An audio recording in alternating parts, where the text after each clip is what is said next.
Have you ever wondered why elite rappers avoid battling Kendrick Lamar at all costs? The answer might shock you. While everyone's witnessing the aftermath of Drake's career-altering defeat, something far more interesting has been happening behind the scenes for years.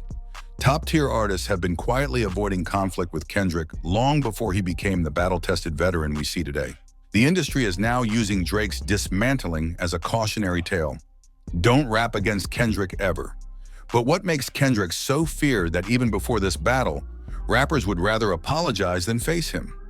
I've uncovered the perfect storm of factors that transform Kendrick into hip-hop's most feared opponent. And by the end of this video, you'll understand exactly why challenging him might be the worst career move any rapper could make. Let's dive into why rappers are genuinely scared of Kendrick Lamar. The foundation of Kendrick's untouchable status begins with who vouches for him. When the legends of hip-hop universally praise someone, the industry listens. Kendrick didn't just get casual nods. He received the most powerful endorsements possible. Dr. Dre, the architect of West Coast hip-hop, handpicked him as his protege.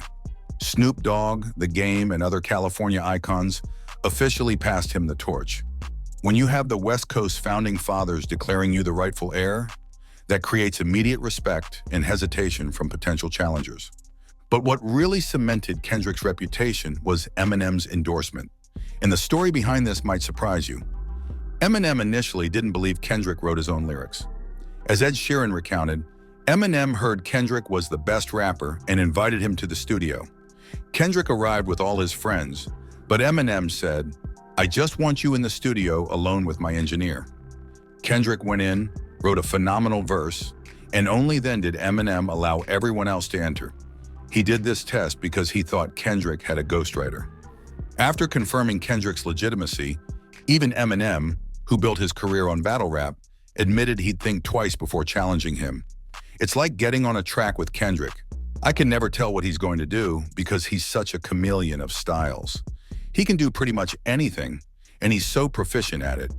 You don't know what you're going to get, which to me defines a top-tier lyricist. You could get your ass kicked any day. Think about that for a moment. Eminem, possibly the most feared battle rapper in history, expressing caution about facing Kendrick. If that doesn't sound alarm bells for other artists, what would? But Eminem's respect is just the beginning of why rappers avoid Kendrick. There's something far more concerning that happens when artists actually step to him. You might wonder, has anyone ever actually tested Kendrick directly? The answer reveals another reason for the widespread fear. Big Sean unwittingly became the perfect example of what happens when you end up in Kendrick's crosshairs. It all started with Sean's track, Control, where Kendrick delivered that infamous verse declaring he was trying to murder everyone in the game, including Sean himself. The fallout from this single verse divided Big Sean's entire career into two distinct periods, before Control and after Control. Despite Sean's repeated insistence that he wasn't washed on his own track, the shadow of that verse followed him for years. When asked about it in an interview, Sean became visibly uncomfortable. "How long ago was that? What year is this? You right? You right? You right? I still don't feel like I got washed anyway." But here's where things get interesting, and where we see the pattern that would later repeat with Drake. Instead of directly responding, Big Sean opted for subliminal shots on tracks like Me, Myself, and I, and No More Interviews. Kendrick, displaying the calculated patience that makes him so dangerous, waited and observed. Then on The Heart Part 4, he finally responded, "My fans can't wait for me to sun your punk ass and crush your whole existence." No formal diss track followed, but the message was clear. Kendrick could end Sean whenever he chose. The damage to Sean's reputation was so severe that he eventually did something rare in hip-hop. He completely surrendered and began praising Kendrick. The whole Kendrick-Big Sean beef wasn't real.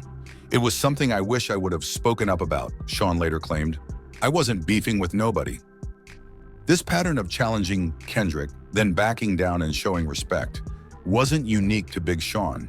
In fact, we're about to see how this exact scenario has repeated with multiple high-profile rappers, revealing why Kendrick's reputation became so formidable. Before we continue, I need to ask, can you think of another major artist who has caused so many competitors to completely reverse their position? Drop your thoughts in the comments below. One of the most telling signs of Kendrick's feared status is how quickly his challengers change their tune. Remember Jay Electronica? Once considered among the greatest lyricists in hip-hop, he initially mocked the idea that Kendrick outperformed him on Control. "You couldn't pay Kendrick $1 million to say he bodied me," Jay boasted. "Kendrick is my son, Kendrick is my baby, Kendrick wishes he could be me." He followed with a verse on The Curse of Mayweather, where he rapped, "He got 11 Grammy nominations. Y'all not equal, man. Fuck these white people," referencing Kendrick's accolades. Then, just as suddenly as the tension began, Jay completely reversed his position. Lastly, peace to K-Dot and TDE, because regardless to whom or what, we're brothers fighting the same energy. Forgive my past energy. This wasn't an isolated incident. When Control first dropped, dozens of rappers recorded response tracks, but nearly all carefully avoided crossing a certain line. Joe Budden, known for his fearlessness in battles, even canceled a planned response during a live stream. French Montana provides another perfect example. After claiming he had more hits than Kendrick and suggesting Kendrick was only successful because they position him like they did at the Grammys, French faced intense mockery from fans and fellow artists alike. Even Young Thug jumped in, "Stupid fool say he got more hits than Kendrick Lamar. You smoke hard. Why you tripping?" Yet notice how French, like others before him, eventually backed down. "I was just heated that I didn't win a Grammy for Unforgettable. Kendrick is my dog. I was just so heated that I didn't win, and he was the winner." These patterns reveal something crucial about Kendrick's reputation. It isn't just about his lyrical ability. There seems to be something else at play, something that makes artists reconsider and retreat once they realize what challenging him truly means.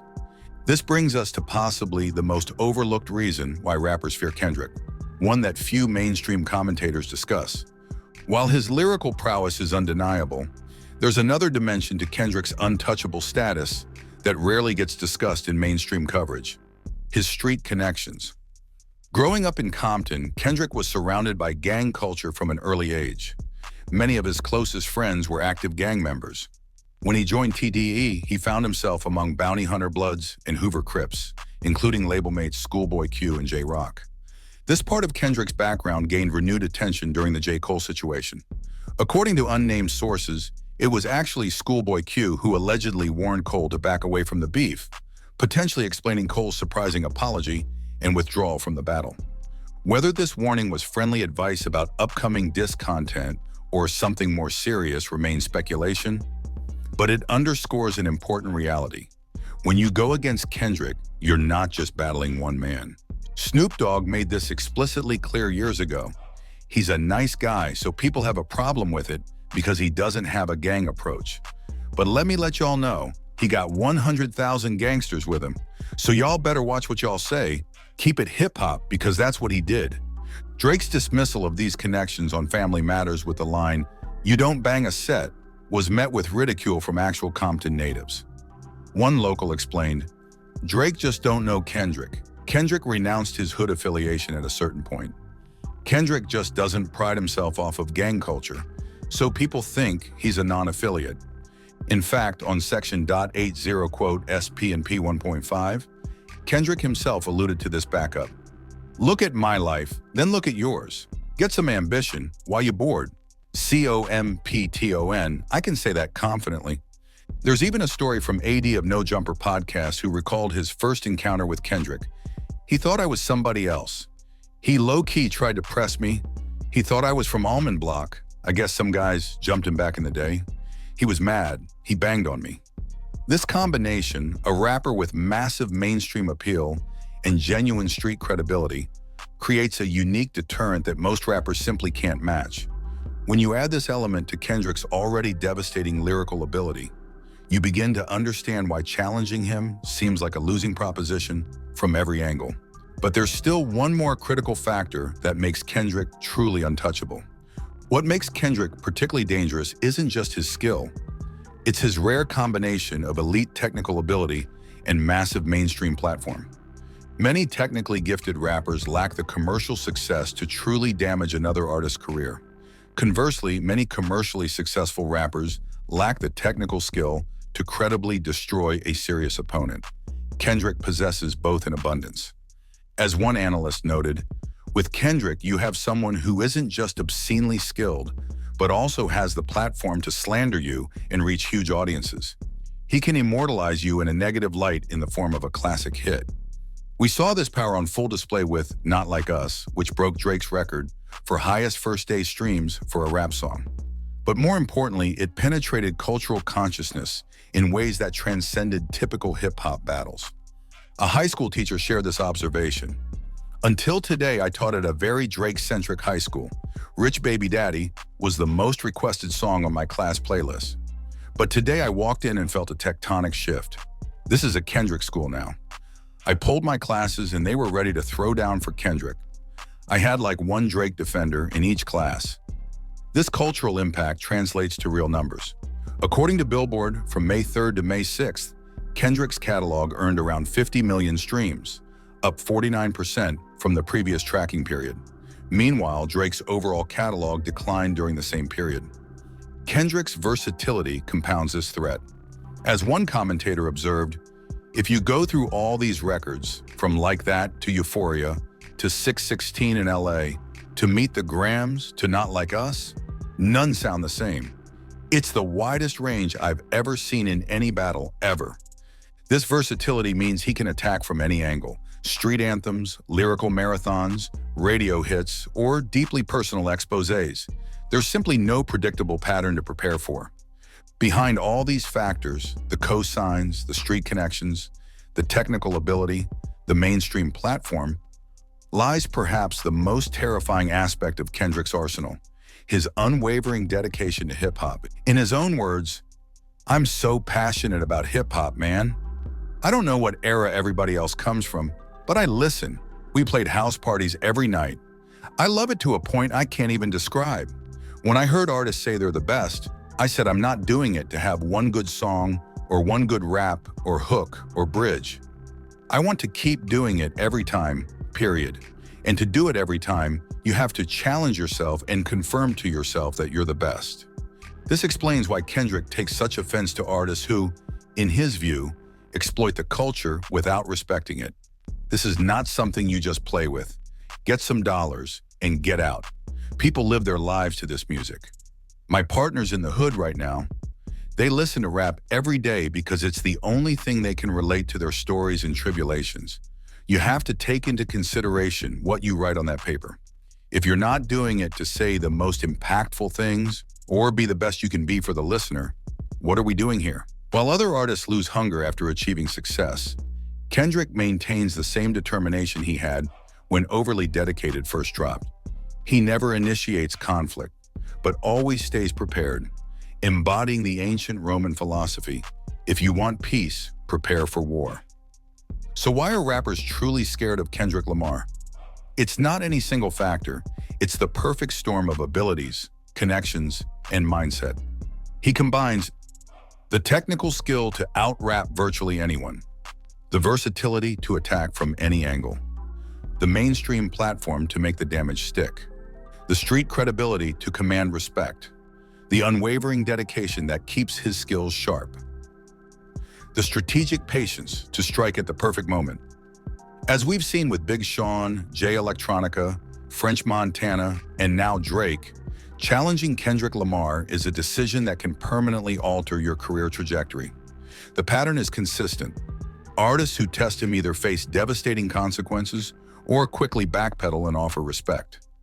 After dismantling Drake, previously considered untouchable, Kendrick has likely secured himself years of peace from potential challengers. His victory serves as the ultimate warning to anyone who might consider stepping to him in the future. The message is clear. Kendrick Lamar doesn't just win battles, he ends careers. And in a genre built on competitive spirit, that makes him the most feared opponent in modern hip-hop. If you enjoyed this breakdown, hit the like button and subscribe for more deep dives into hip-hop culture. Let me know in the comments which rapper you think might be bold or foolish enough to challenge Kendrick next. Until next time, remember, sometimes the most dangerous opponents aren't the ones who seek conflict, but the ones who stay ready for it.